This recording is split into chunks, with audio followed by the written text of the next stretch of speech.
that war scar from, sir? Captain Yagawa. I bought this from Captain Yagawa 2 years ago, man. I'm finally getting to wear this joint. Yeah. That's crispy. Finally getting to wear it. Because sometimes certain things you want to wear like at the perfect time. You know what I mean? And I told him to make a long one for me. I said, I want one of them long ones. He gave me a long one. All right. This one come all the way there. I like that. Yeah. He looked out. He hooked me up. He hooked the brother up.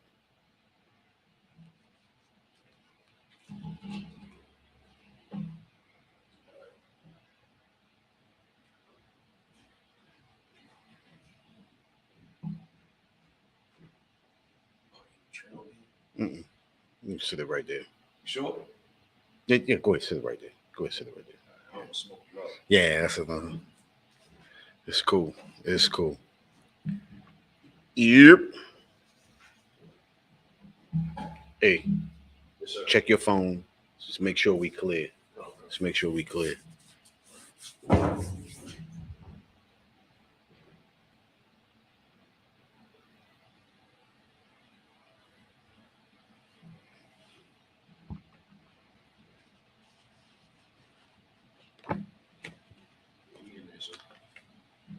We in there?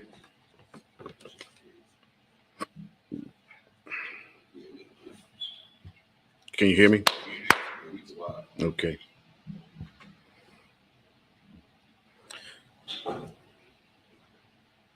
All right.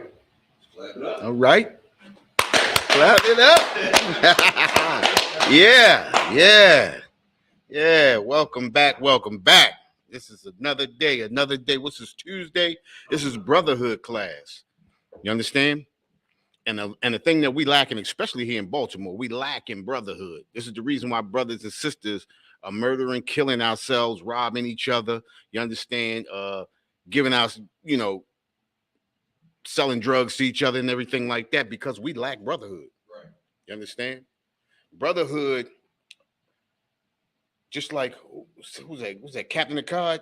Brotherhood is a weapon, and that's the truth. You understand? From the top to the bottom, brotherhood is a weapon. You understand? Used properly, we could be running this kingdom. The only reason why we're not running this kingdom is because we don't have brotherhood. We don't have love for our brothers and sisters. You understand? Especially like we have for the other nations. Other nations come in, we don't have to know them, but we show them all the love in the world. Right. It comes to our brothers and sisters, we have no love for our brothers and sisters. But tonight, we're going to get into brotherhood. You understand? And this just happens to be Black History Month. That's right. So what we're going to do is we're going to go into a little Black history tonight. You understand?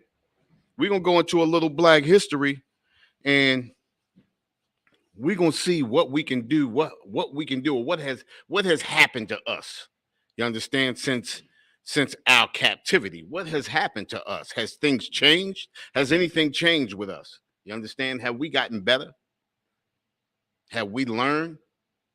Are we in a position where we can come out of this captivity? Well, we're going to delve into it and we're going to find out. You understand? We're going to go into some real Black history, because every year we hear about Martin Luther King. We hear about what's the one do the cotton gin? Whitney. What? I'm not mistaken. Whitney. We go into the cotton gin. We hear about Sojourner Truth. I mean, all that is good, right? But the thing is the propaganda that we've been getting from our oppressor keeps us asleep. Well, this Black history that we're about to get tonight is going to wake us up. You understand? And we're going to see the real, true, you understand, vision of our oppressor. You understand?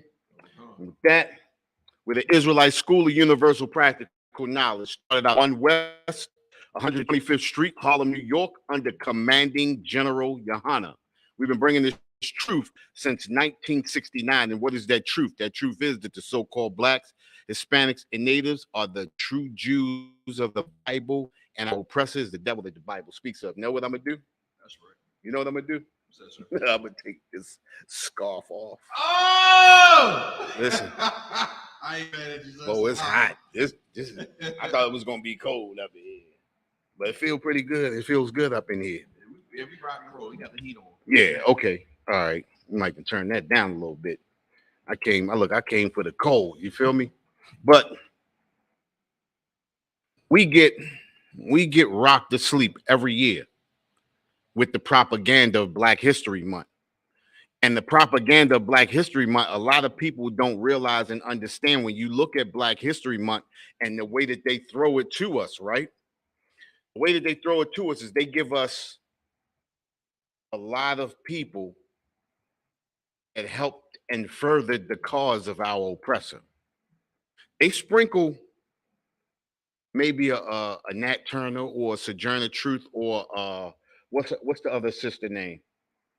Underground Harriet Railroad, Tubman. Harriet Tubman. They sprinkle that in there, right?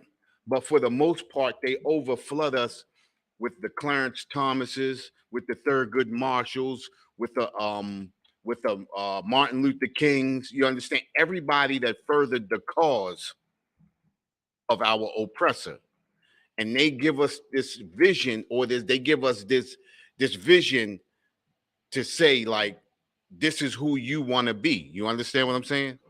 And in fact, what they're trying to do is have you follow the same course as those people and further the course or further the agenda of our oppressor. Right. You understand? But we can really delve into some Black history, some real Black history. You understand what I'm saying? And the first thing that we get ready to delve into is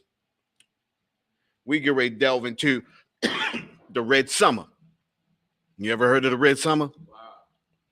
Red Summer was a riot back in 1919 of our oppressor.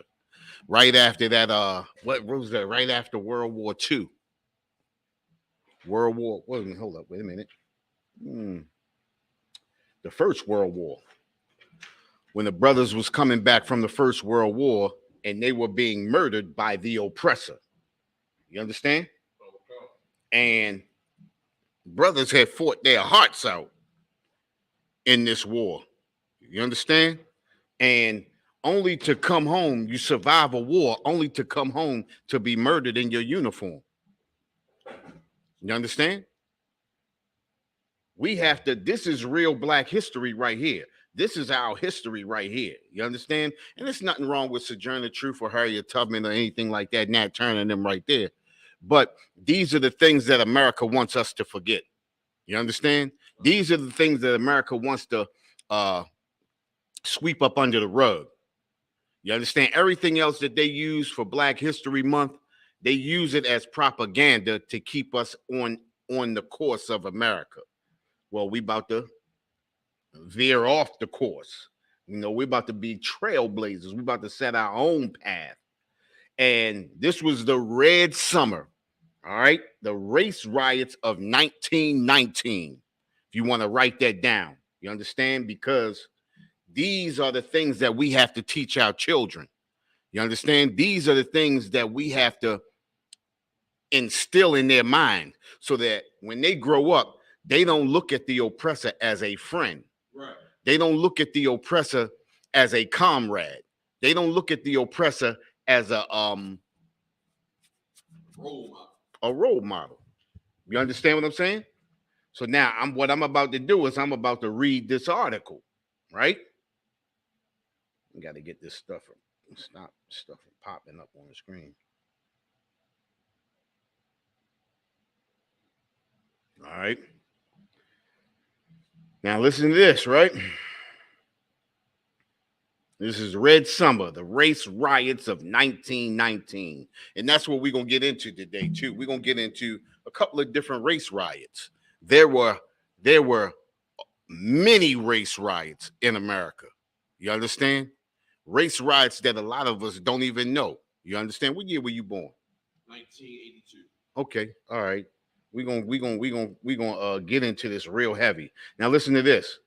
It says American servicemen return from the First World War only to find a new type of violent conflict waiting for them at home. An outbreak of racial violence known as the Red Summer occurred in 1919, an event that affected at least 26 cities across the United States. Listen to that. Listen to it. 26 cities.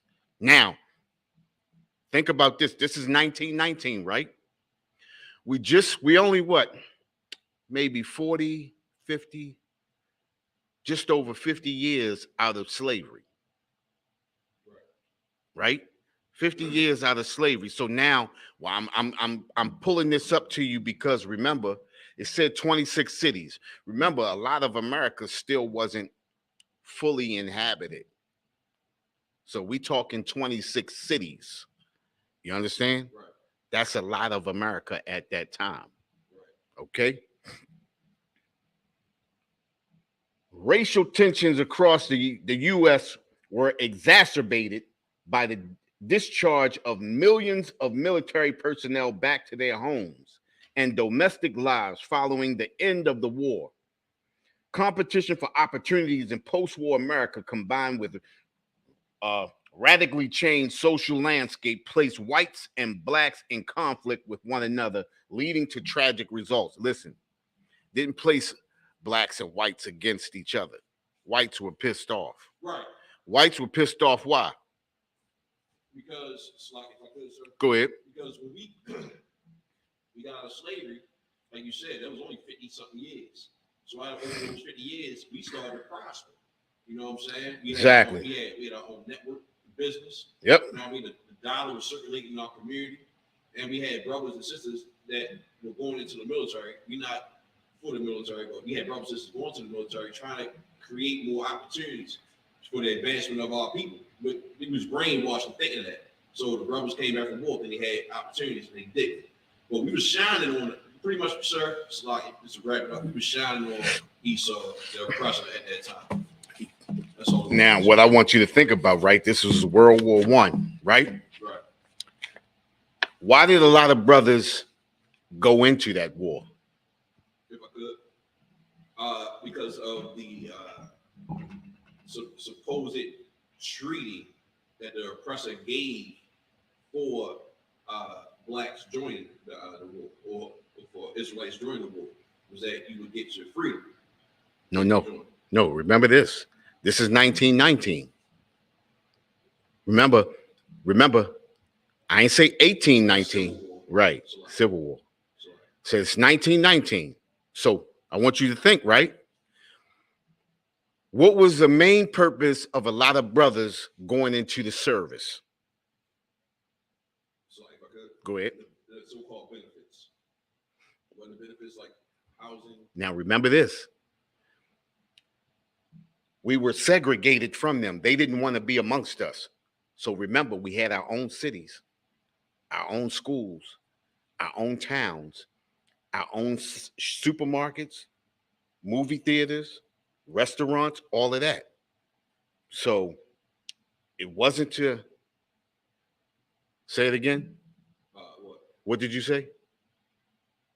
Benefits? Yeah, it wasn't benefits. It wasn't benefits. Because like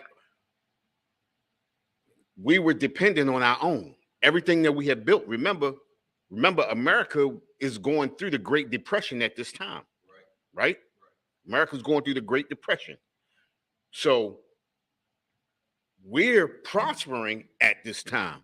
So we didn't need anything from them. It was no benefits we were getting from them. They weren't giving us anything at that time. Right. So now I'm gonna give you one more chance. Think about it, right? Why did a lot of brothers enlist into the service at that time? All right, so I mean, before I can give my answers, if I could, you said they enlisted, so that means they volunteered. Yeah. Why did they volunteer? Because they want to be a part of America. To a degree. That's what I'm gonna give. Martin Luther King wasn't there yet. I'm gonna give you that. Oh, both sides crazy. I'm gonna give you that. The purpose of them joining that service was to get the respect of America, to get the respect of white America, to earn the respect. Brothers felt like if they went into the service and they got through that war and they came home in that uniform, white people would respect them more or give them some kind of respect. You understand what I'm saying? And basically, it's what we do today, right? We go into white corporations, we go into white businesses, and we try to fit in to get the respect of the oppressor. You understand what I'm saying? We do things not to benefit ourselves, but to gain the love and respect of the oppressor. Right. But the whole time the oppressor is benefiting off of us. You understand? Because when they go into World War I, when they go into the Civil War, when they go into World War II, who's on the front lines? So-called blacks and Spanish. Exactly. You understand? That's not respect at all. Right. You understand? That's a benefit. They're benefiting from us. We are not benefiting from them. When it's time to show respect to a dead soldier, black soldiers don't get respect. Right. You understand? I mean, think about it. It happens today. Listen, the scriptures say there's no new thing under the sun, right? Right. We keep falling for the same thing. So what's going to happen? The same thing. You understand? So now listen. It says World War I intensified the Great Migration, the mass immigration of African Americans from the rural South to the industrial North and Midwest in hopes of escaping the poverty and discrimination of Jim Crow laws. By the summer of 1919, approximately 500,000 African Americans had resettled in northern cities. In many cases, northern whites, Slovakia. In many cases, northern whites, many of them newly arrived immigrants themselves, did not welcome black newcomers. Did you hear that? No. What did I just say? The key word was northern whites. No. Oh, that was a word, right? But the key word was newly arrived immigrants themselves. These were whites that were not from America. Right. Newly arrived immigrants. How can a newly arrived immigrant treat you like garbage? Well, I mean, look at it. Look at what's going on now. We said there's no new thing under the sun, right? What are the Africans doing to us? What are the East Indians doing? What are the Ukrainians going to be doing? What are the Afghans going to be doing? What are the Arabs doing? What are the Asians doing? You understand? Listen, we give our all to every other nation on the face of this planet, but we don't give our all to our own people. How do we give our all to our own people? Tell me, tell me, how do we give our all to our own people? Just like if I could. Go ahead. The only way we can give our all to our own people is if we take away what we give to other nations. As far as our love and our respect and charity and our generosity, common customs and courtesies. That's the only way we can. You know, we gotta ration that from them and give it to our own people. No, we ain't gonna ration. We taking it all. So like, take it all. Take it all. We don't ration. You understand? You can't, because in rationing, you're still giving them. We're taking all of it. What did Christ say? The children have to eat first. It is not meat to take the bread from the children and feed it to the dogs. Right. You understand? We got to feed our own people first. You understand what I'm saying? And that's the problem with us as so-called African Americans. We don't feed our own first. We feed all the other nations, and then whatever we have left, then we feed ourselves. And this is the reason why we're starving. You understand what I'm saying? Thanks to Martin Luther King and integration. See, integration has totally destroyed us. You understand what I'm saying? Integration has totally destroyed us, and every day we can see it more and more. You understand? We look at a situation just like the Red Summer of 1919. Our people were prospering. We didn't go into the war. We didn't go into World War I because we were poor. We didn't go to World War I because we were unfortunate, but we went into World War I because we wanted to get admiration of our oppressor. We wanted our oppressor look. We wanted our oppressor to look down on us with a smile. You understand what I'm saying? And this is what happens when you're looking for the love of your oppressor. Your oppressor will always look down on you. This is why we don't look for love from the oppressor, right, nor anybody from any other nation. We look for the love from our own people. And this is the reason why we give the love for our own people. This is the reason why we show brotherhood the way we show it. You understand? This is the reason why we do things for our people the way we do it. You understand? Now think about it, right? What's that? 2017, I wasn't doing this. I saw brothers doing it. I saw something good. You understand what I'm saying? I heard the right thing and I came in just like you did. At one point in time, we were all on the outside looking in. You understand? And we have to show that brotherhood to our brothers, and eventually they'll come around and they'll come around and they'll come around. And next thing you know, we'll be showing the love to our brothers and sisters and taking that love from these other nations. This is how we got to do it. A lot of people say, well, how we going to do it? This is the way you do it. right. Because it has to start somewhere. You understand? It got to start somewhere. And the problem with us is we can't get started. Well, here in the Isupk, we started in 1969. That's right. You understand? And it started with a few brothers. And look at what we got now. You understand? And the ball is rolling and the snowball is getting bigger and bigger and bigger. You understand? Let's get into this article right here. Matter of fact, hold up for a minute.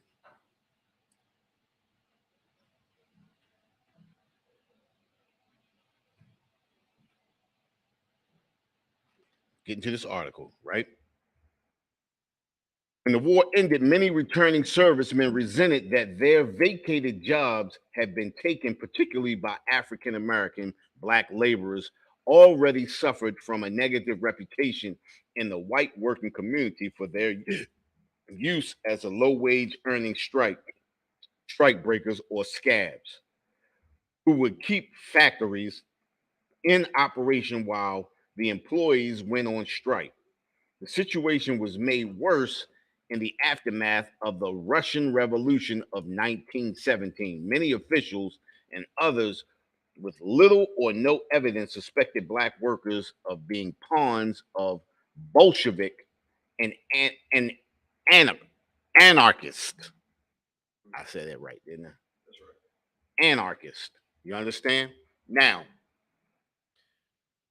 they saying we were pawns of the Bolsheviks, which are the Russians, and anarchists, right? The Bolsheviks, I believe Bolsheviks are the Russians, right? That's a Russian name. That's the Russians, right? And anarchists. Well, our oppressor, when our oppressor wants to destroy us, they use anything to further a cause and rile up the beast. So they'll say, you understand, oh, they pawns of the Bolsheviks. But the Bolsheviks don't like us either. Right. The anarchists don't like us either. So how could we be pawns of that? Right. Now think about this, right? They say we took their jobs, right? Right. Who hired us? Right. Who hired us? Right. You understand? Think about it, right? Now, I'm just saying, think about it. Instead of going at the person who gave your job away, you go at the person who got the job. Not only that, the person who's not even making half the money you were making. Right. Right. So now let's roll back a little bit further, right? They had labor unions back then too, right? Why were the labor unions created?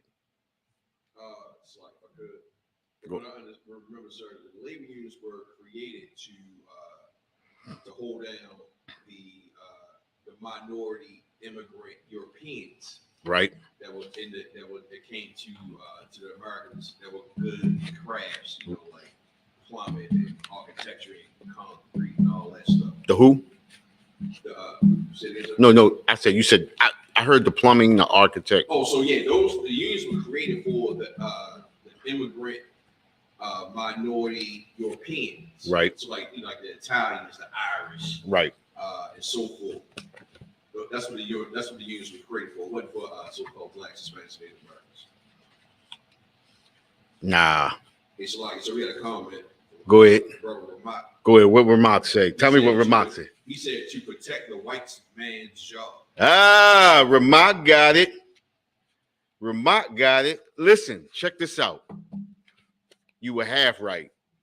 Wasn't Europeans, it wasn't immigrant Europeans, right? They created the labor unions because right after, remember, during slavery, all of your, what do they call them?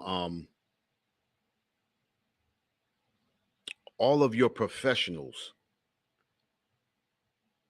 were slaves. Slaves were your carpenters. Slaves were your architects. And see, this is another thing too, right? That we have a misconception of. They always tell us that slaves couldn't read, but slaves had to read a blueprint. Right. Slaves had to be able to count and calculate. Slaves were the builders. We get ready to go down to North Carolina for the Passover. Right. Well, on one of the Passover commercials, Commanding General Yohanan and the other generals and a couple of other captains and brothers went into there, and they showed one of the places that one of the buildings that the slaves built, and Commanding General Yohanan said they built it without nails. Right. But if you could have seen the construction of it, that's not a person that can't read. Right. That's not a person that has no understanding. This is a person that understands, knows how to build. These are professionals. So the plumbers, the carpenters, the all of the builders, the bricklayers, all of them were artisans. They were considered artisans. So when the slaves were freed, you understand? All of the artisans or professionals were the slaves, the newly freed slaves.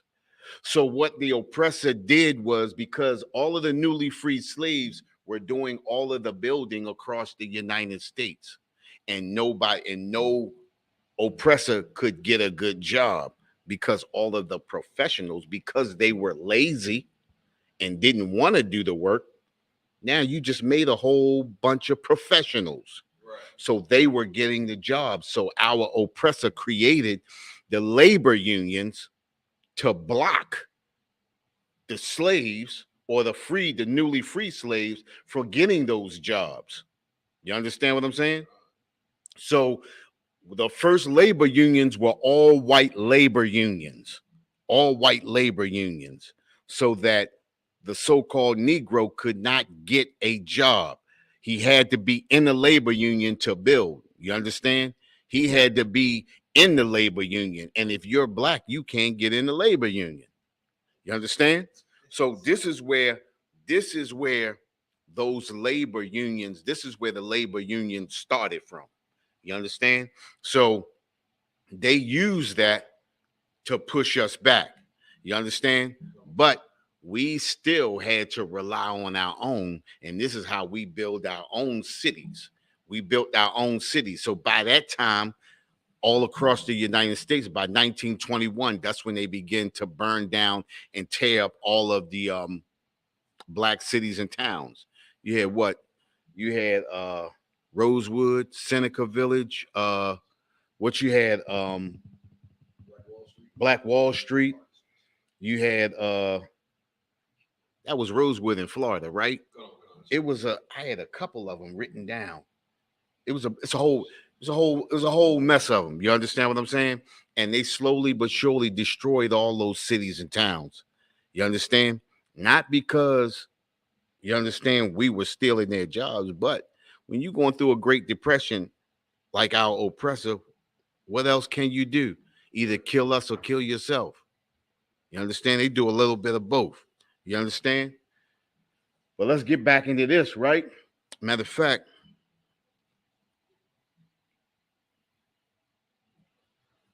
I want to grab a scripture.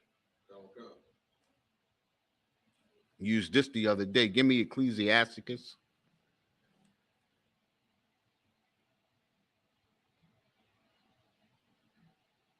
Chapter 13, verse 16. Come on, sir.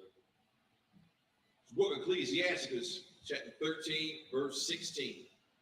All flesh consorteth according to kind. Say that again. All flesh consorteth according to kind. It says all flesh consorteth according to kind. What does that mean? It means that we work with each other. We deal with each other. Right. According to who we are, to our nation. Right. Exactly. You understand? And that's the propaganda of the United States, one big melting pot. You understand? We all got to come together. We all got to get along. That's the problem with us. We believe that motto. No other nation believes that. I mean, think about it, right?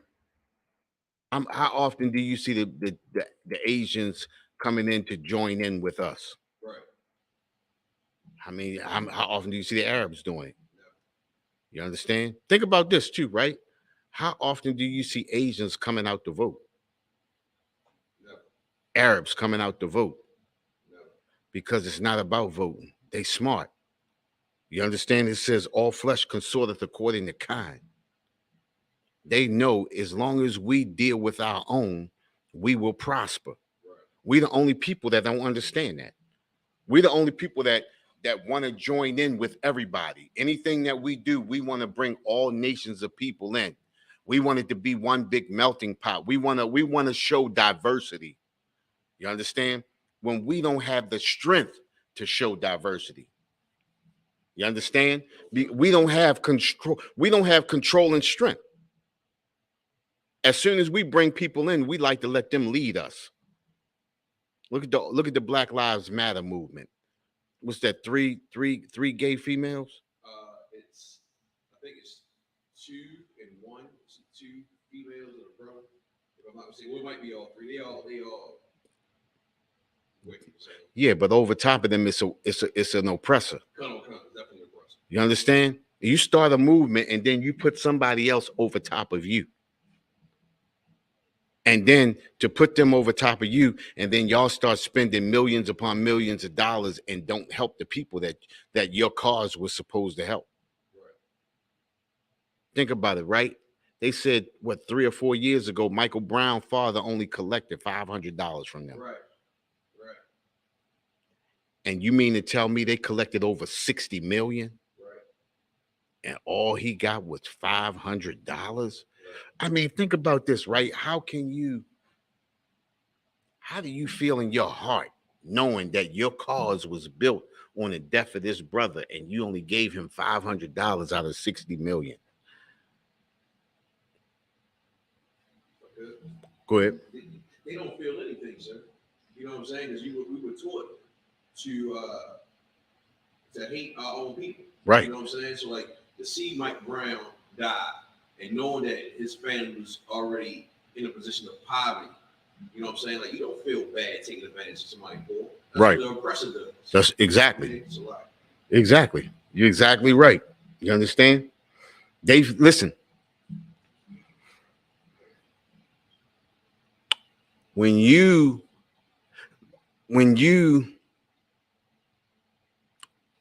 put yourself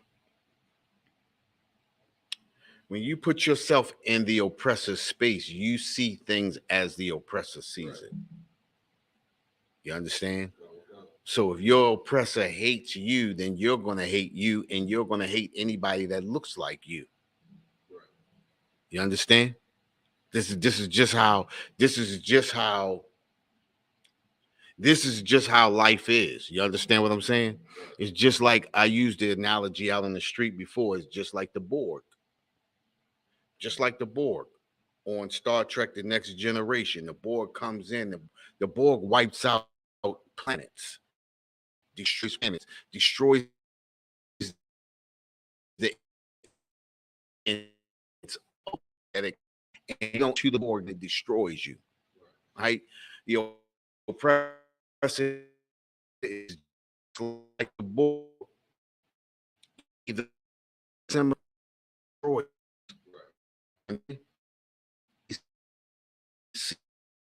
See, our loves are the oppressor's loves. Our hates are the oppressor's hates. Right. Whatever the oppressor hates, that's what we're going to hate. So when you integrate into the oppressor, you're going to hate whatever the oppressor hates. This is why we got black people out on the street cursing us out. When we go out there speaking about the uplifting, how can you curse out a people that's showing your people love? We love our people so much, we're taking the love away from the oppressor and giving it to our people. But see, our people have that veil over their face and only can see what the oppressor wants them to see. And the oppressor wants you to hate your own people. That's the only way the oppressor can thrive. That's how America was built. Think about it, right? Think about all of the uprisings of America, all of the slave revolts. What destroyed all of those slave revolts?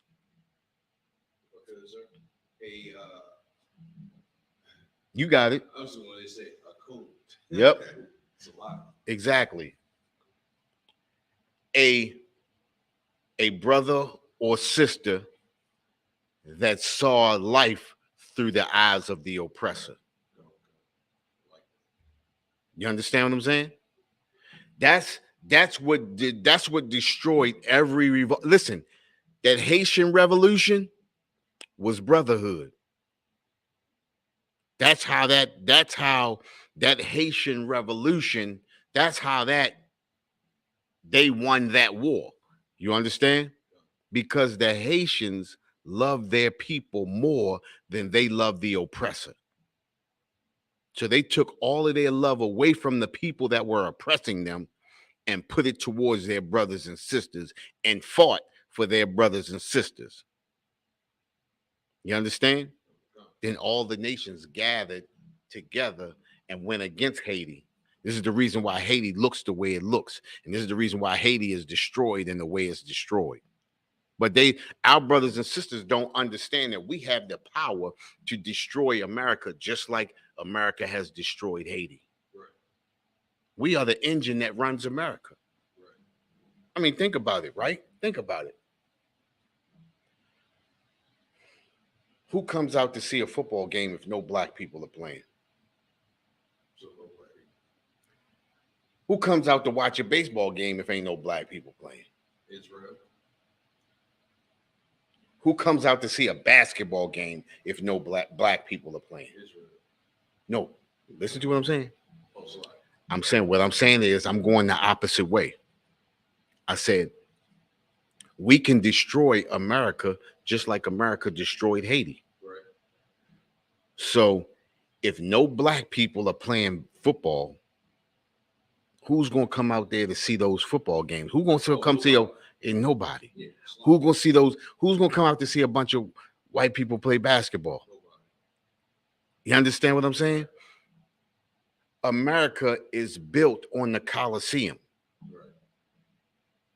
As long as you keep the people's minds mystified, you can keep digging into their pockets. You understand? And you can keep their hearts in your pocket. Right. Our hearts, and I'm speaking of brothers and sisters that are not in the UPK, our hearts are in the pockets of our oppressor. You understand what I'm saying? When we say to people, listen, we have to come out of America. Well, what do you mean? We gotta leave. Where are we gonna go? That's the first thing people say. You don't have to physically leave America, but take your mind out of the customs and cultures of America. Right. Take your hearts out of America. You understand? This is the reason why we are destroyed people. Because we can't see for the veil in front of our face. You understand? Listen, check this out.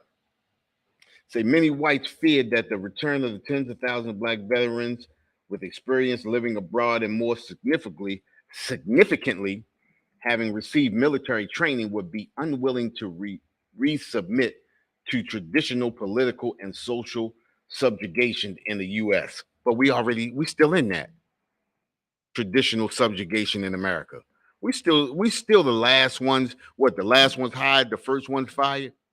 We still make less than them. What's the difference? Understand? The difference is a lot of us don't recognize the oppressor when we see it. Back then, at least we recognized the oppressor. You understand?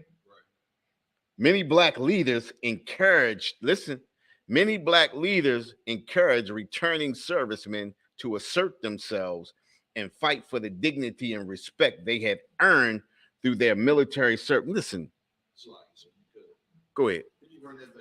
Listen, it's terrible. Listen, we ain't talk. Listen, they didn't say the servicemen got together and said, listen, we're going to go get the respect. But they said the black leaders said, this is what you need to do. It's just like today. Black leaders set us up for failure. Right. You understand? And then sit back and say, I don't know. You understand? Listen, it say many black leaders encourage returning servicemen to assert themselves and fight for the dignity and respect they had to earn through their military service. W.E.B. Du Bois famously called upon black veterans to not simply return from fighting, but to return fighting. Did W.E.B. Du Bois fight? I'm about to look that up. So did he serve? He didn't serve at all. Right. But this is what they set you up for the shakedown. You understand what I'm saying? Right. And this is, go to First Maccabees, chapter 1 and 11. I know we go to this one all the time too, but listen. Go to First Maccabees, chapter 1, verse 11. You understand? It's the book of First Maccabees, chapter 1, verse 11.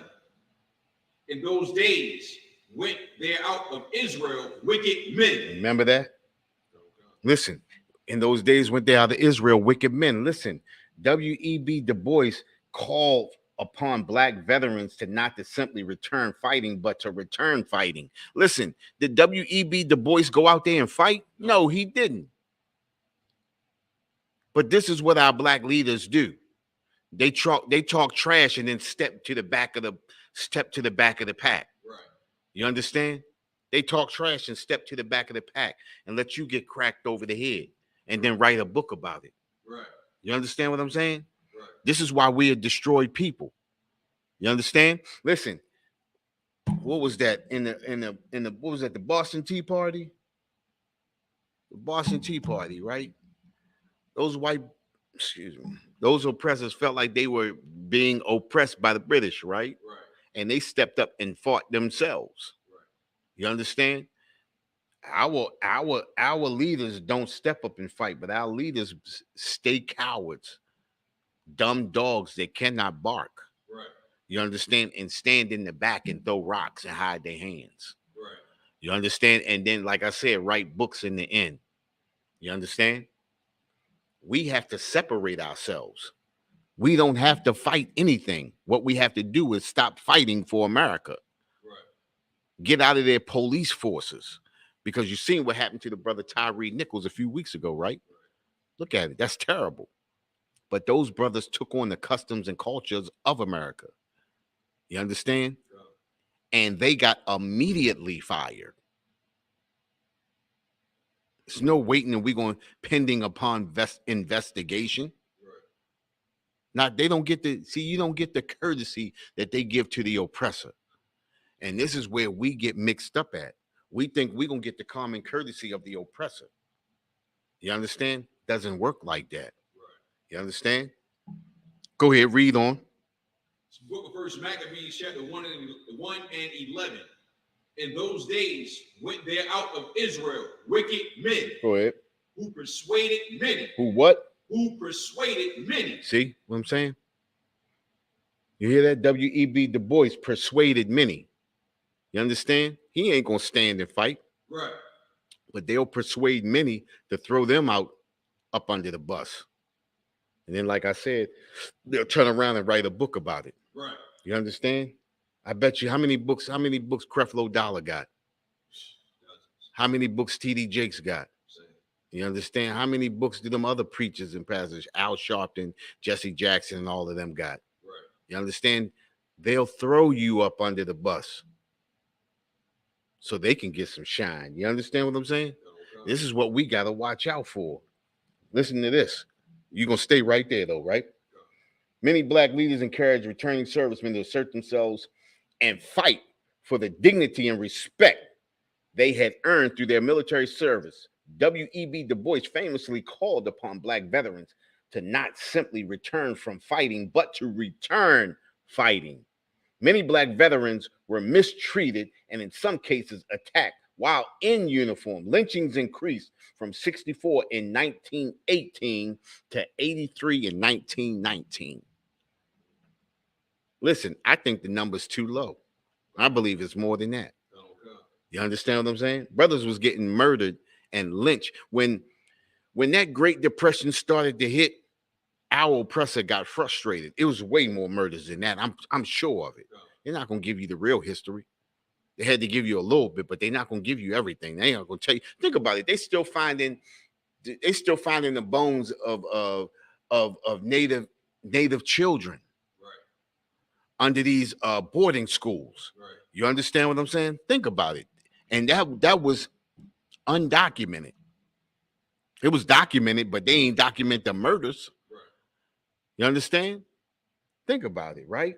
It says it mistreated. Black veterans were mistreated, in some cases attacked while in uniform. Lynchings increased from 64 in 1918 to 83 in 1919. Membership in the revived Ku Klux Klan, reborn after D.W. Griffith's 1915 film, The Birth of a Nation. I got that on DVD.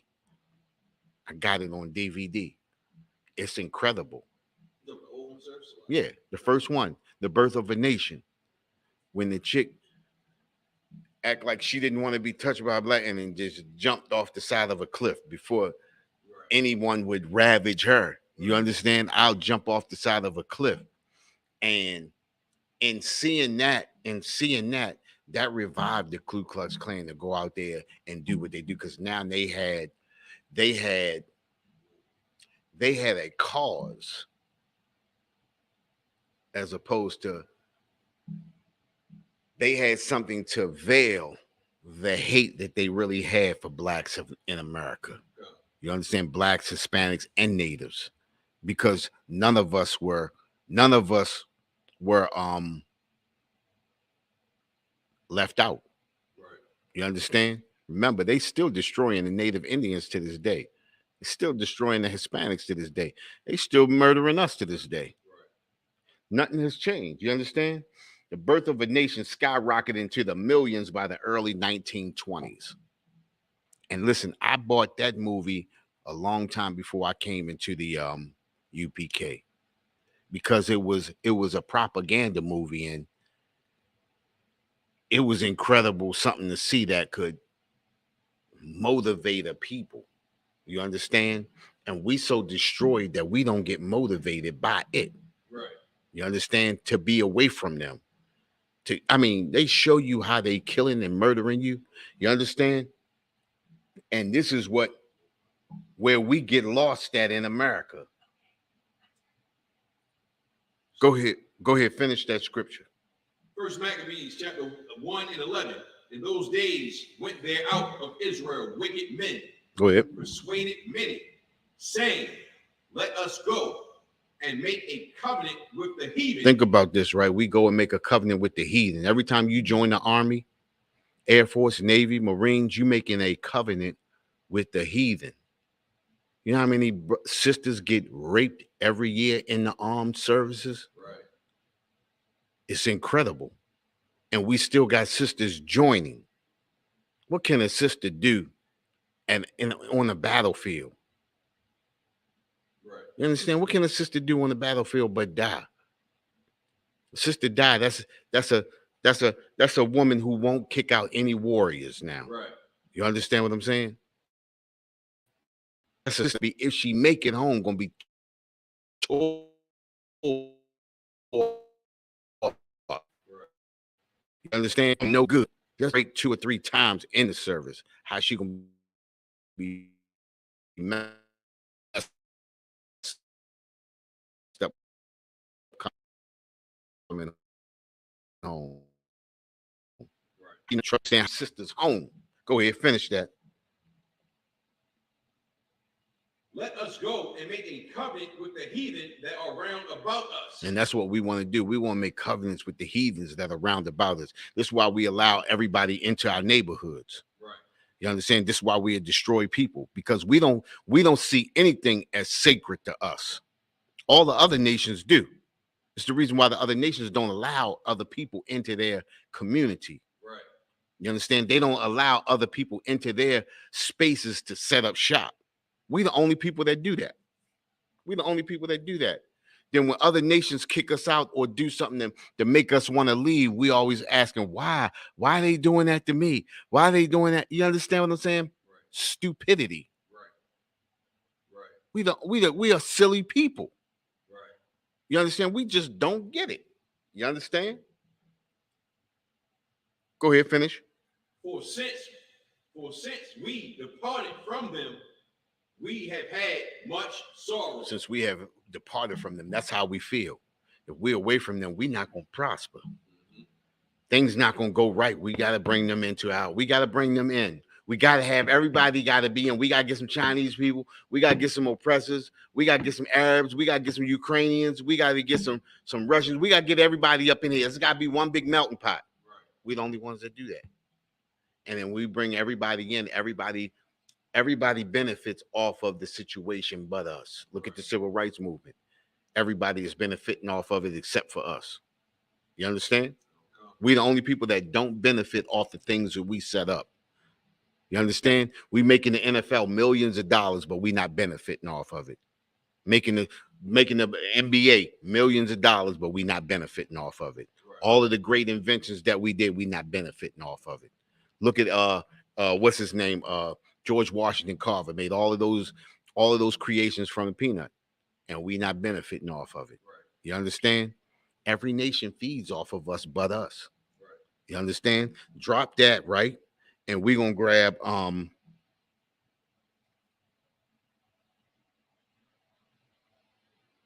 Micah chapter 4, verse 11.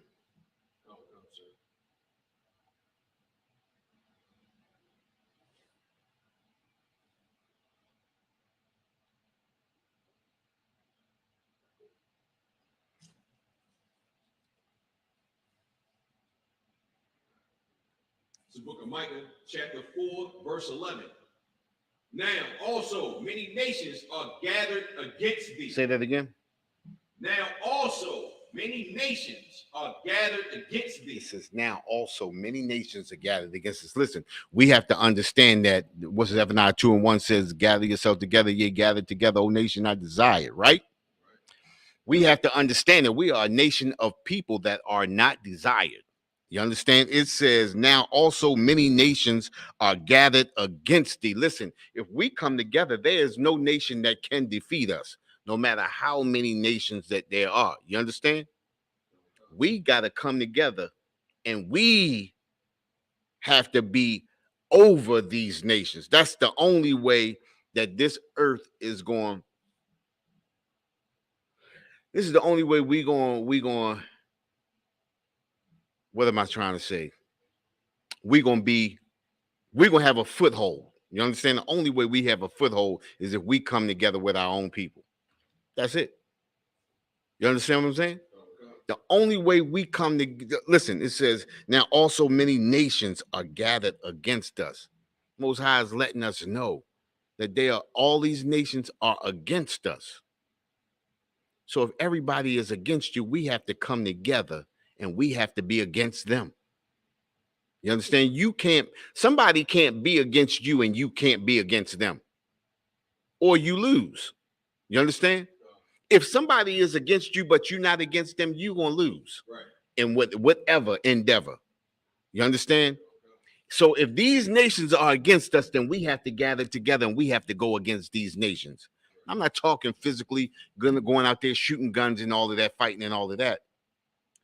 But if nations don't allow you to come into their neighborhoods and build and prosper you can't allow them to come into your neighborhood to build and prosper. What do I mean by that? What I'm talking about is when these nations come in with these stores, you can't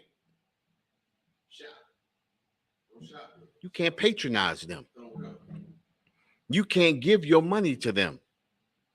Because at the end of the night, that money gonna creep right out of your neighborhood, right into their neighborhood. You understand?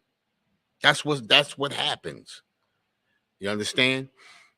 Many nations are gathered against us. Think about it. These nations that come into our neighborhoods, they smile all in your face. But if you ever happen to go through one of their neighborhoods, they look at you with a smirk on their face, like you're not supposed to be here. Well, that's how we got to look at them. They not supposed to be here. Right. The Most High put up borders. He made borders around every nation. That's y'all spot. This our spot. All right, we in captivity now, but you have to have some sense of solitude. We have to have some sense of borders. You understand? We not letting nobody come in here and do no business in this area right here if it's not our people. And not only that, we have to respect our people that are doing business within our borders. Not only that, the people who are doing business that are our people in our borders have to respect us. Think about it, right? How many Chinese people do you see coming in there buying Chinese food? How many Arabs do you see going into the Kennedy Fried Chicken buying chicken? All of their money comes from us.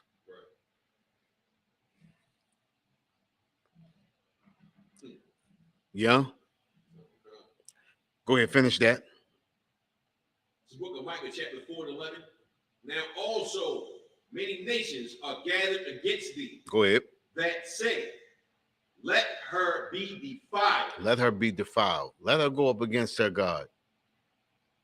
You understand? Let her show that iniquity against her God. Long as we defile, as long as we doing what the Most High tells us not to do, you understand? We stay defiled. We stay weak. You understand? And the Most High stays against us. Go ahead. And let our eye look upon Zion. Look at their eyes now looking upon Zion. Look at the millions of dollars that the NBA is getting. Look at the millions of dollars the NFL is getting. Look at the millions of dollars that BET is getting. Look at the millions of dollars that every shopping center in our neighborhoods is getting. Their eyes are looking upon Zion. They looking upon us because they know they're gonna make their meal ticket off of us. You understand? We got to understand that we are the prize, but we belong to the Most High. So the only way we prosper is if we come back to them laws, statutes, and commandments. That's it. Follow directions. Mama used to smack me in the back of the head and say, follow directions. You understand? That's what we're getting right now. We're getting smacked in the back of the head. Follow the directions. It's hard for a lot of us. You understand? I'm going to drop that. I got another article right here, right? Now, that article that we did, that was for African Americans, so-called African Americans. And I got one for the natives, right? And you know what scripture I want you to grab, right? I want you to grab Psalms 55. Psalms 55, 19 and 20, I believe, right? Don't read it yet. Just grab it for me, right?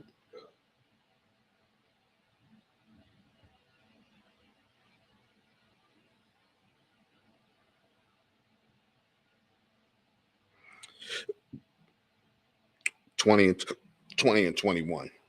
Psalms 55, 20 and 21. Right? All right. Let me get back. Let me get into this one right here.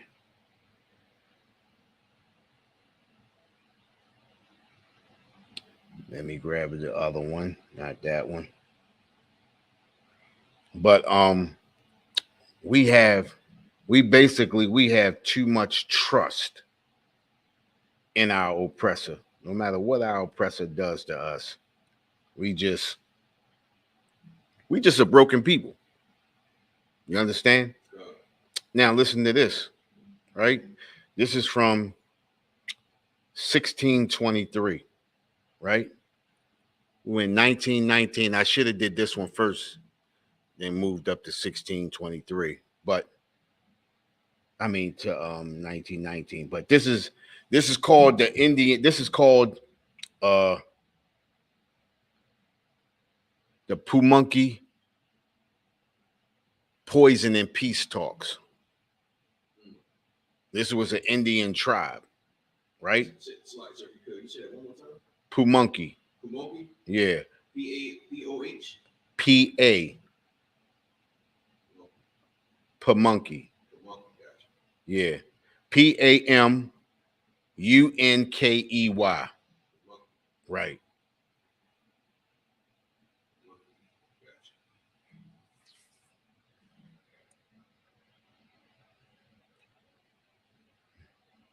Got that? Okay. I'm ready to read this, right? Listen to this. In May 1623, Captain William Tucker led English soldiers from Jamestown to meet with Indian leaders here in Pumunki territory. This was these Indians' territory, right? The Indians were returning English prisoners taken in March 1622 during war leader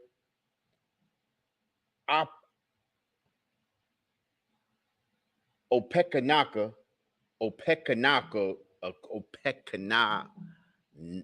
anyway, orchestrated attack on encroaching English settlements along the James River. At the meeting, the English called for a toast to seal the agreement, gave the Indians poisoned wine, and then fired upon them, injuring as many as 150, including Apacano, Opechancanough, and the chief of the Kiskak, the Kiskiat. The English had hoped to assassinate Opec, who was erroneously reported as having been slain. They succeeded in 1646. Now, that was not the whole story, right? They came in looking for peace, right? To get back captured prisoners that were not, tortured or anything like that. Boom. Peace talks. They poisoned the wine that they gave them, killed over 200 natives, and then murdered the rest of them, beating them with sticks and clubs, shooting them with guns and stabbing them and all of that. They came in, got them drunk, and murdered them. You understand? This is our oppressor at his finest. Right. You understand? This is the reason why the Bible tells us what? Never trust thine enemy. You understand? And this is what we have a problem with. This is the reason why we still in captivity in America, because we too trusting of a people. We really think that America is going to give us civil rights. They've broken every peace treaty. They had over 177 peace treaties with the native Indians. And they said they still breaking these peace treaties to this day. How can we possibly trust a people like that? How? You understand? Think about it, right? These people come in and they trying to give you back your prisoners and make a peace treaty. And during the peace treaty, you poison the wine, kill over 200 of them, and then bludgeon and murder the rest of them. I never even heard of Pumunki, the Pumunki tribe. They probably killed them all off. You understand what I'm saying? I think I did a class on this last year. You understand what I'm saying?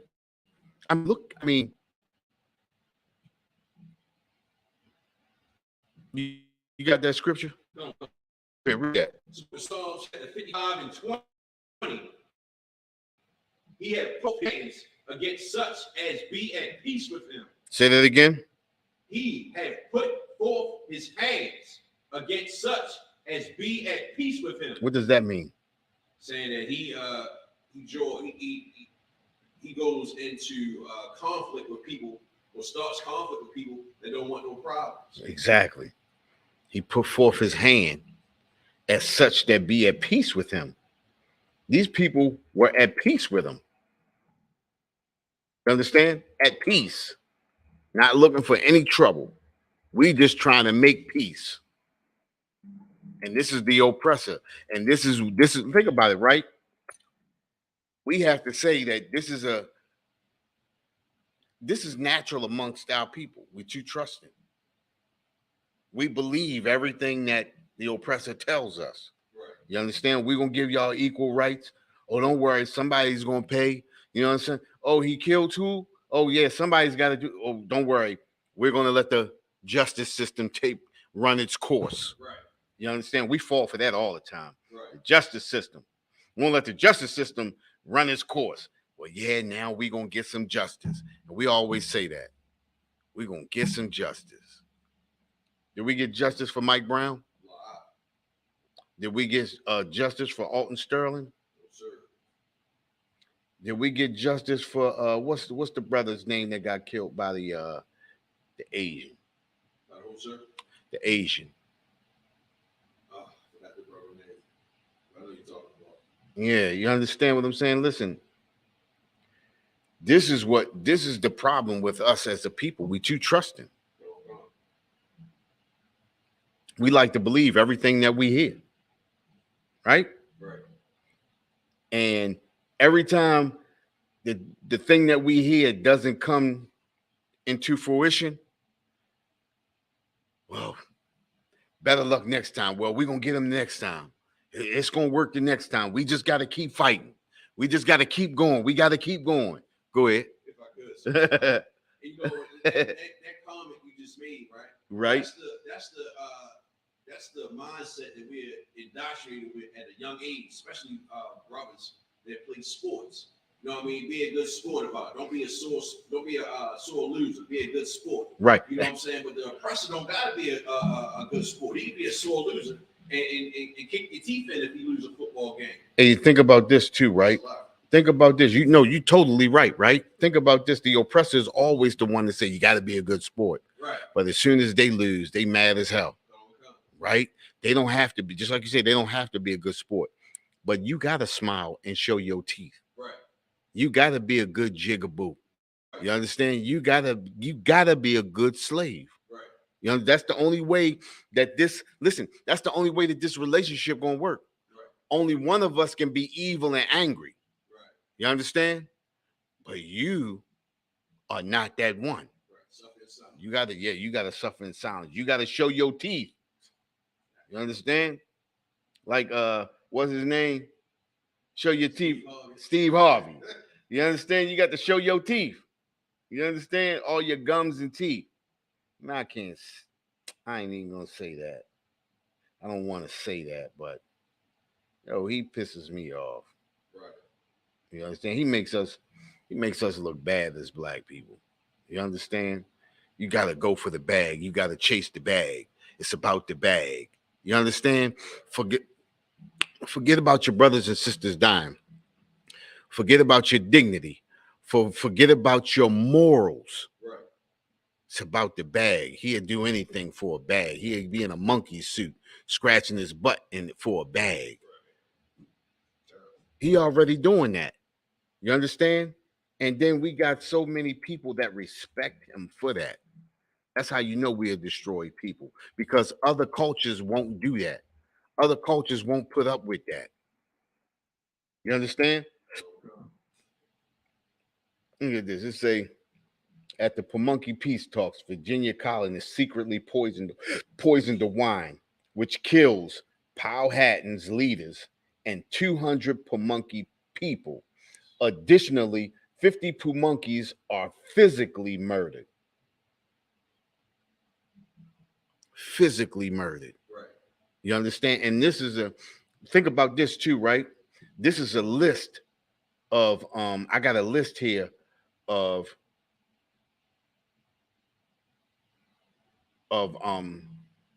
Indian massacres starting in the 1600s. You understand? And it's damn near as many as we had slave revolts. You understand what I'm saying?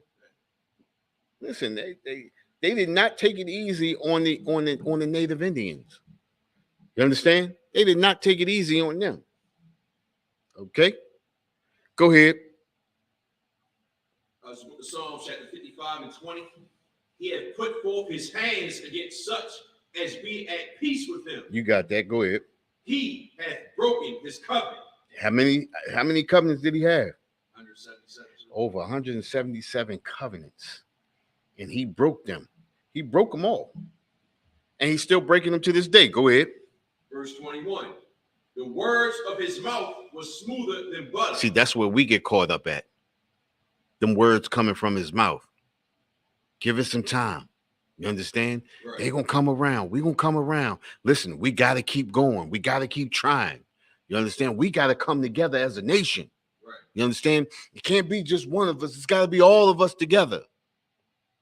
That's what happened at the Tower of Babel. All the nations come together under, what was that, Nimrod? Under Nimrod, an African. And now we coming together under the oppressor. Right. You understand? I mean, we destroyed. Every time we turn around and we come together under somebody, we end up under somebody. Right. That's just the way it is. You understand? Right. Drop that, right? Go ahead. No, finish that. I'm sorry. Finish that. Book of Psalms, chapter 55 and 21. The words of his mouth was smoother than butter. Go ahead. But war was in his heart. And war is in his heart. Listen, no matter what he says, the oppressor has war in his heart. Right. It's nothing can change that. This is just the way the Most High made him. Right. You understand? It's nothing that can change him. Go ahead. His words were softer than oil. His words lull us to sleep. All you have to do is vote. Get out and vote. Right. You understand? Listen, if you vote for me, I got you. Words are smoother than oil. Go ahead. Yet were they drawn swords. Listen, he got a plan. He got a plan to destroy us. You understand? There is nothing worse than the oppressor making a promise, because you know if he makes a promise, he's going to break that promise. Right. You understand? We know that. We know that from history. Think about it. Us in America, how many promises has the oppressor made to us, and how many promises has he kept? A lot and none. It's a lot. Exactly. You understand? Now, I'm gonna drop that. Now I'm going to our Hispanic brothers. Okay? Going to the Hispanic brothers. If you want to, you can pull this up. I don't know if you can pull it up on it. You can pull it up. Yeah, Zoot Suit Riots. Yeah. The Zoot Suit Riots. You ever see Malcolm X? No. Movie with Denzel Washington? No. You seen that movie? Yes, sir. You remember when who was the brother he was with in that movie? Spike Lee. That's it. I don't know why I couldn't remember his name. Spike Lee. I don't know if you remember that part when him and Spike Lee was walking down the street and he was doing that little slick walk and he was walking to the side. Yeah, when he was walking to the side like that, the suit that he had on, that was a zoot suit. Okay. That's a zoot suit with that big brim hat and the hat be tipped to the side. You got the shoulders come out like that. Then the legs real wide, baggy wide at the bottom. That's a zoot suit. It's wide, and then it tapered down to the bottom. That's a zoot suit. That was Hispanics was famous for that. That was their joint. They was the They was the catalyst for the zoot suit. You understand what I'm saying? That was their thing. That's what they was known for. Having the little chain hanging out the pocket, out the joint like that, and you know what I mean? That was their thing right there. They had swag. You understand what I'm saying? That's how you know they our brothers, man. They had swag, and they had the brothers doing it too. You know. But I'm gonna read about this. It's the Zoot Suit riots. You pulled that up? All right, look, it says a series of conflicts that occurred in June 1943 in Los Angeles between U.S. servicemen and Mexican American youth, the latter of whom wore outfits called zoot suits. The zoot suit consisted of a broad-shouldered draped jacket, balloon-leg trousers, and sometimes a flamboyant hat. That was the zoot suit. If you didn't have a hat, you ain't have a zoot suit. Right. You didn't have a jacket, you didn't have a zoot suit. You didn't have the pants, you had to have all three of them. That's what the zoot suit. If you watch the cartoons, the old cartoons back in the day, they show the wolf, and the wolf had the joint, the hat on it. That was a zoot suit. Yeah. Made him a wolf too. You know? Exactly. Yeah, they got undertones on all of that. You understand? But that was a zoot suit. So the zoot suit, of course, consisted of broad shoulders, draped jacket, balloon leg, trousers, and sometimes a flamboyant hat. Mexican and Mexican American youth who wore these outfits were called zoot suiters. These individuals referred to themselves as pachos. I think I'm saying that right. Pachucos, or is it? I hope I said that right.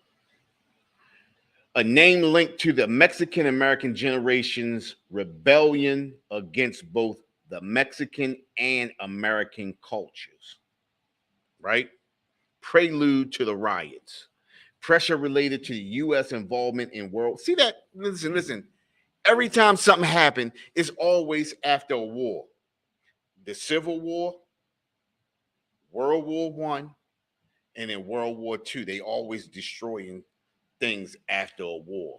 You understand? And it's always destroying stuff that we got. Right. You understand? Pressure related to U.S. involvement in World War II contributed to the racial. Think about this. Let me stop. Let me the Vietnam War. What did they do after the Vietnam War? Same thing, sir. But that's when the heroin and everything hit our neighborhoods. You understand what I'm saying? All these wars. What was the Cold War with Russia? That's when crack came in at 85, Ronald Reagan. Right. You understand what I'm saying? It's always during a war. Go ahead. If I could. Now, if you looked at how you broke that down, right? After the wars, you got to think, before they hit us with the drugs, we was chilling by ourselves. Mm-hmm. So we was building. Right. So in order for the oppressor, the slave master, his population of peons to feel safe, you got to dumb down the competition. So what they hit us with the heroin. Right. They hit us with the cocaine. You get what I'm saying? So like that was their way of not having a rebellion like the Zoot Suiters. Right. Or any other rebellion from the slaves. Exactly. You know what I'm saying? So listen, you're exactly right. You understand? And just like this war that's going on now, we have to keep these exact ideas in mind. We have to remember, you know what I mean, how our oppressor is. Our oppressor has particular trademarks. You understand? He has a what am I trying to say? He has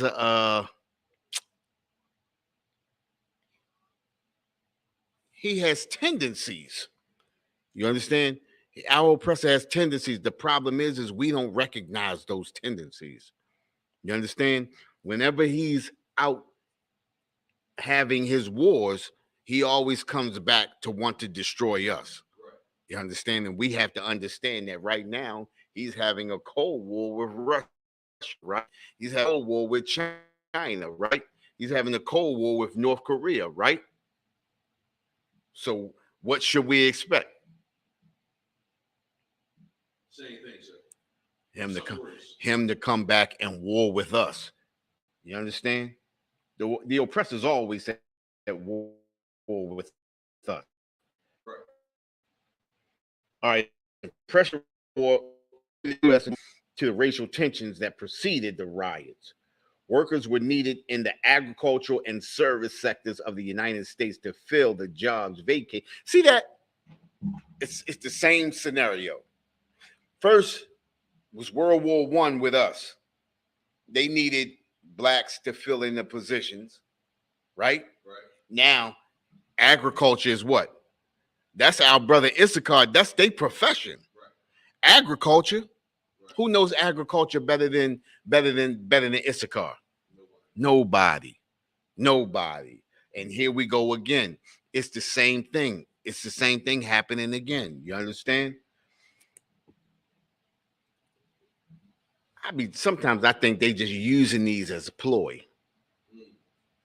You understand? You use certain things as a reason to get in and to destroy your people. Right. You understand? So, but think about it, right? They used us for the shop jobs. They use Isupk for the agricultural. I mean, that's our thing. That's their thing. That's our thing. Right. You understand? We professional carpenters. You understand? Bricklayers, all of that. We do all of that. We do agriculture too, but that's our thing right there. Isupk does the carpentry and all that too, but that agriculture is their thing. You understand? And think about it, right? They worried about Isupk having these agricultural jobs, but how many oppressors go out there in them fields picking fruits and stuff like that? See, that's why I said it's a ploy. Our oppressor doesn't want to work anyway, right? Even with us after World War I, they don't want to work anyway. It's a ploy to go in and destroy your people. Right. They went in and destroyed the Native Indians. They went and destroyed us. They went in and destroyed Isupk. You understand? All right, let me get back to this. Workers were needed in the agricultural and service sectors of the United States to fill the jobs vacated by those who were serving in the military. And every time somebody roll out to serve in the military, they come back with anger on their chest. An agreement was reached with Mexico, whereby temporary workers from Mexico were brought into the United States. Now, I ask you a question.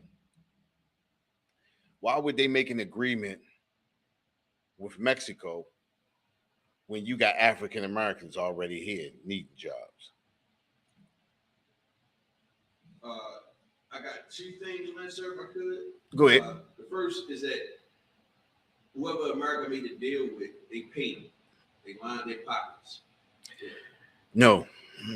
Whoever America made that deal with, women, say that again, what you said. Whoever America made the deal with, as far as on the Mexico side, they paid them. Who paid who?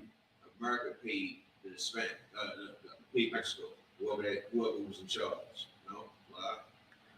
Mexico paid America.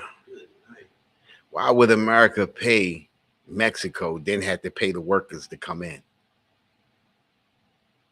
Yeah, I know that, so I can't get that. That's saying, listen, think about it, right? Why would America go to Mexico if you got workers already here? Unless Mexico gonna pay you to take these workers, because they don't have the work in Mexico. So why not? America gonna get their palms greased on both sides. So now you cause a rift because now you got these Mexican Americans here working the jobs that, frankly, our oppressor ain't want them jobs anyway. It's just a ploy so we can kill and beat up people anyway. Right. You understand? It's never been about a job. Oppressor don't want to work anyway. You understand what I'm saying? Think about it, right? All the way through slavery, we were the builders. They got slaves to build for them. They got slaves to take care of their own children. Think about it. You hate a people so much, but you hate work even more that you'll get a slave to watch your kid. Right. The people that you say you're afraid of, but you'll get them to take care and nurse your kid. How does that sound? Right. You understand what I'm saying? Who were serving in the military, an agreement was reached with Mexico whereby temporary workers from Mexico were brought into the United States. This influx of Mexican workers was not particularly welcomed by white Americans. It's always white Americans that are not happy.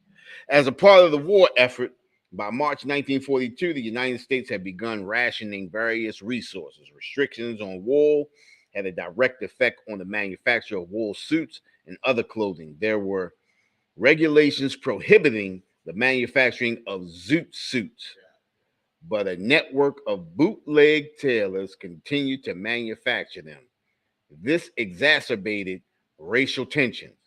As think about it, right? That's bull crap. That's bull. Think about this. If you coming home from a war, is you worried about what somebody wearing? Right. You understand what I'm saying? Just what they wearing makes them stand out and let you know that we are Mexican Americans. Right. That's it. Ain't got nothing to do with the wool. Oh, because they using all that wool. We could have used. Where was you? Let me ask you a question. In the wool, where you going to use the wool at? For blanket? A blanket. Right. A blanket. That's it. You understand? Did they have a shortage of blankets? It don't never say they had a shortage of blankets. Right. You understand? Yeah, none of that. Right. Listen, this is the richest nation on the face of the earth. A ploy. You understand what I'm saying? A lot of this stuff that's in here, think about it, right? This is a part of the war effort. Oh, this is a war effort. We got to stop using wool. We got to stop using steel. We got to stop using wood and everything else. You understand what I'm saying? Right. The United States had begun rationing various resources. Restriction on wool had a direct effect on manufacturers of wool suits and other clothing. There were regulations prohibiting the manufacturing of zoot suits, but a network of bootleg tailors continued to manufacture. So they didn't lock up the tailors, though, right? Right. As Mexican American youths wearing the zoot suits were seen as un-American because they were deliberately ignoring the rationing regulations. The Zoot Suits riots are commonly associated with the Sleepy Lagoon murder, which occurred in August 1942. Listen, the Sleepy Lagoon, as it was nicknamed, was one of the larger reservoirs outside the city of Los Angeles.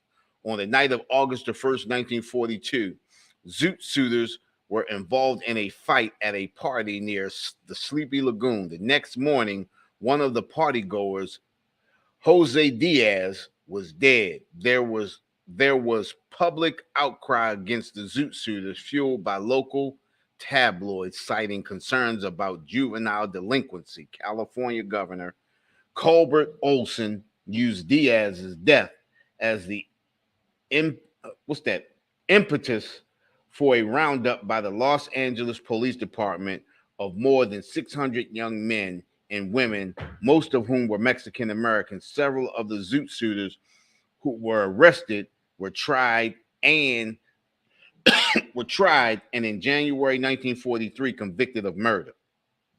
However, many people denounced the circus atmosphere of the trial. The attacked the verdict as a miscarriage of the justice.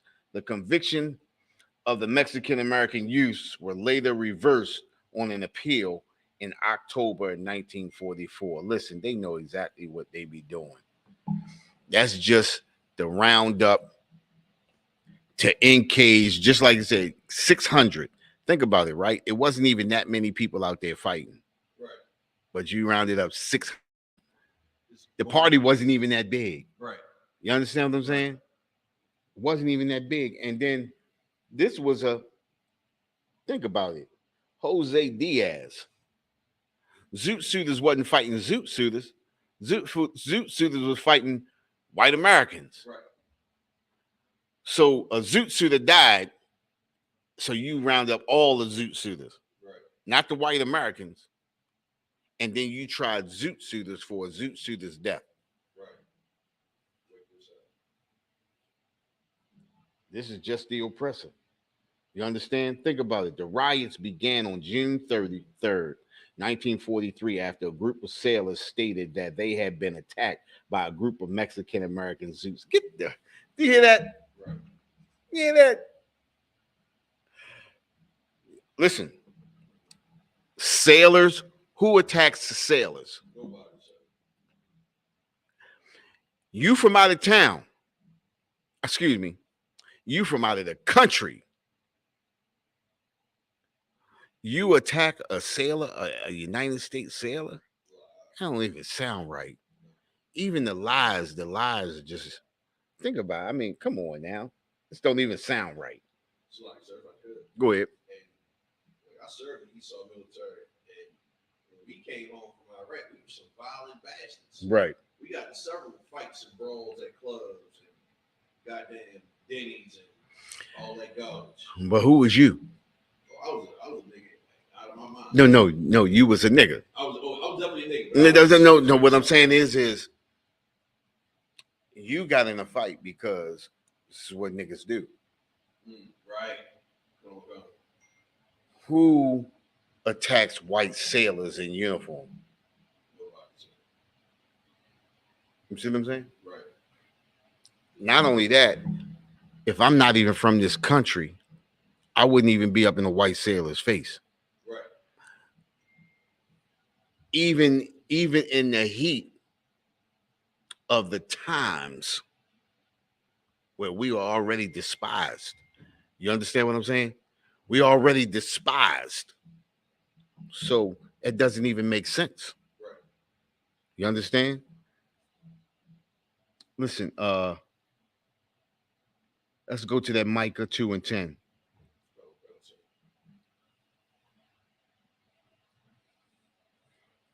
I was looking for a different one, but I don't know what I did with it.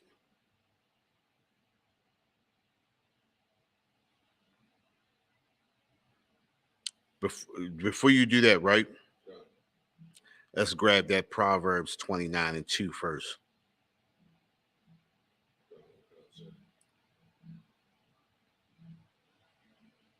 It's the book of Proverbs, chapter 29, verse 2. When the righteous are in authority, the people rejoice. You hear that? It says, when the righteous are in authority, the people rejoice. Listen, look at us today. Look at all of these. Think about it. Look at all of these riots that we've been through, our people, the so-called blacks, Hispanics, and natives. Right? It's a riot after a riot after a riot after a riot. Have you ever heard of the Move riot? The Move group in Philadelphia? 1985. Right? They dropped a bomb on one house that destroyed 3 neighborhoods. Right. You understand? No regard for the life of our people. Right. They said how many people died in that? I don't recall, but I know there were some children that they kept the remains. They said only 11 people died. But how do you destroy close to 60 houses and only 11 people died in that house? Right.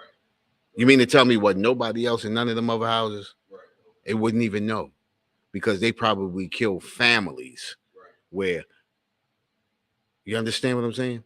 In 1985, do you know where I was at in 1985? I was coming out of high school, and I knew nothing about that. But we ain't had an internet. Right. We only had local news, so if it wasn't here, you didn't hear about it. It wasn't until I got older. I mean, older, before I even heard a glimpse of this.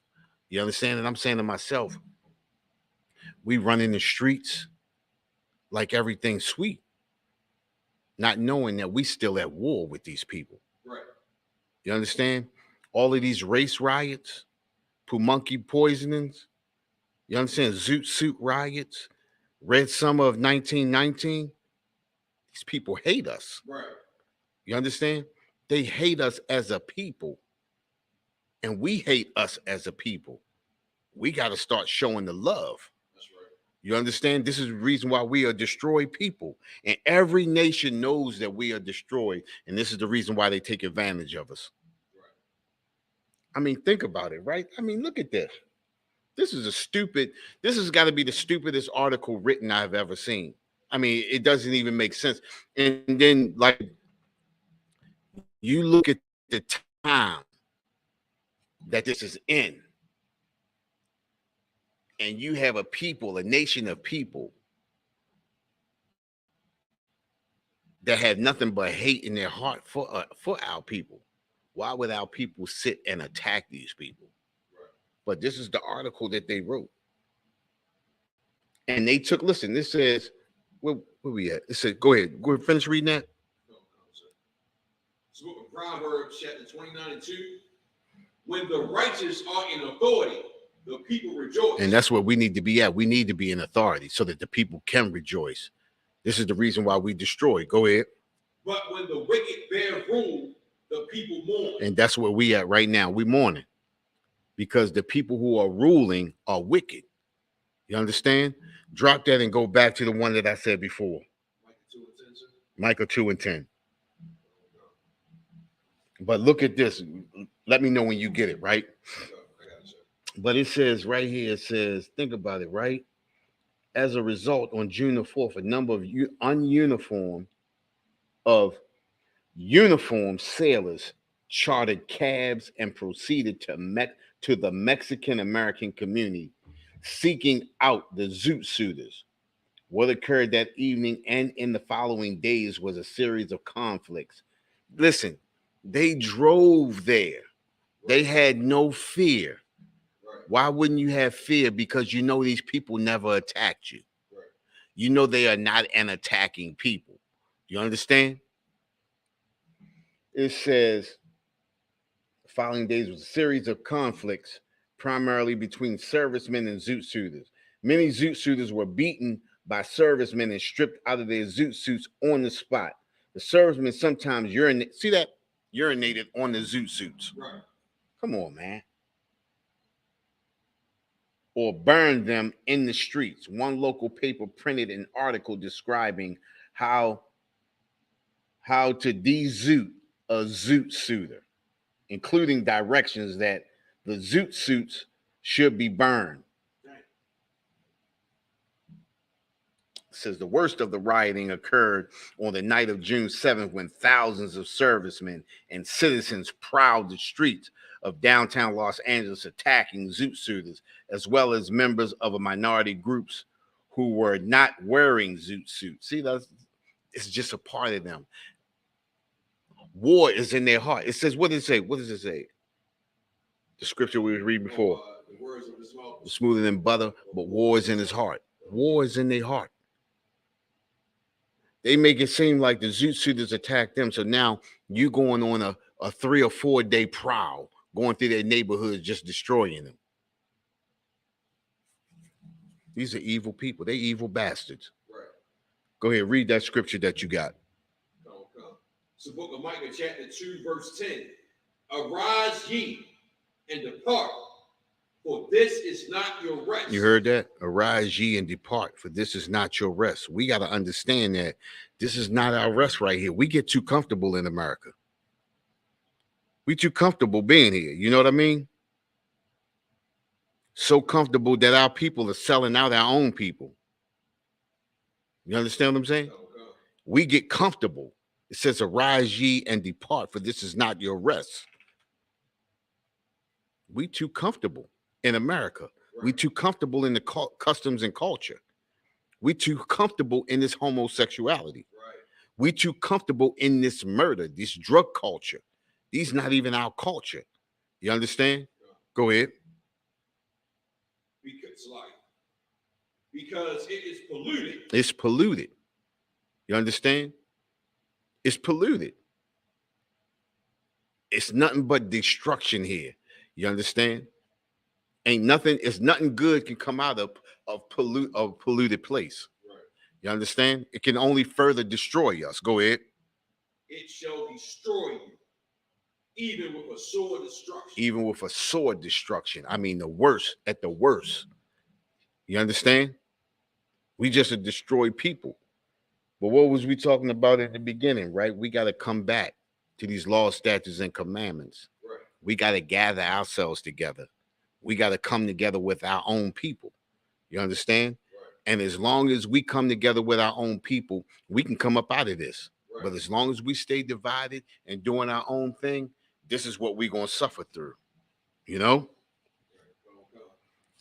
And with that, the Israelite School of Universal Practical Knowledge started out of 1 West 125th Street, Harlem, New York, under Commanding General Yohana. Been bringing this truth since 1969. And what is that truth? That truth is that the so-called blacks, Hispanics, and natives are the descendants of the greatest people that ever walked the face of this earth. And the Bible identifies us as the true biblical Jews of the Bible. With that, I'm going to turn the class over to Priest Officer Nadarwan.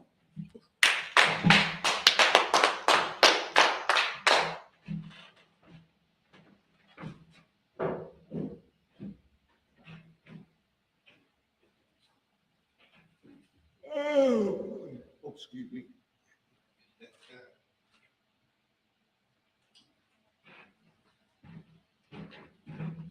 Yeah, let's clap it up again one more time for Officer Mathum, man. Priest Officer Mathum. Always got a well of information on a Tuesday Brotherhood class, man. All right. Security announcements. We the Isupk out of 1 West 125th Street, Harlem, New York, under Commanding General Yohana. New rules for brothers and sisters. When a new brother or sister comes into the school, they are off limits for 6 months. They are to be saluted only. They are here to shed themselves to the world. After 6 months, if a brother or a sister if a brother or a sister has an interest in a particular person, he or she must get permission from the head to speak to a brother or sister. There's another 6 months in which the brother or sister will court each other. After this 6-month period, the brother or sister will get permission from the head to marry, ties, which is a commandment. You can find this in Numbers 18 and 21 at Malachi 3, chapter 3, verse 8 through 10. Means 10th in Hebrew and is pronounced ma'asharah. 10% of every penny of any increase the Lord gives you, give to the treasury department or teacher. Priest fund. Free will offering for priests, not mandatory. Whatsoever amount you would like to give. Upcoming holy convocations. We got the Feast of Purim. And that is, it's Sunday, March 5th. All right. And after that, we got the Passover, April 1st. You understand? Down in Raleigh, North Carolina. Make sure you suit up and boot up. Pay your $200 to get to the event. You understand? It's mandatory. All right. Reminder to all Akim and Akwathian to check on social media such as isupk.com, Facebook, Twitter, YouTube, and so forth for ISUPK events and materials. If a brother wants to be a trooper in the school, then he should start wearing all black, which includes black boots, shirt, pants, headbands, or scarf. With that, men of Israel, mighty. Give one courtesy salute to the teacher, Ma'am Shabbat, mighty, Barak, Yahweh Ba'Shem Yahweh Shah Barakathah. How was the top? Class dismissed.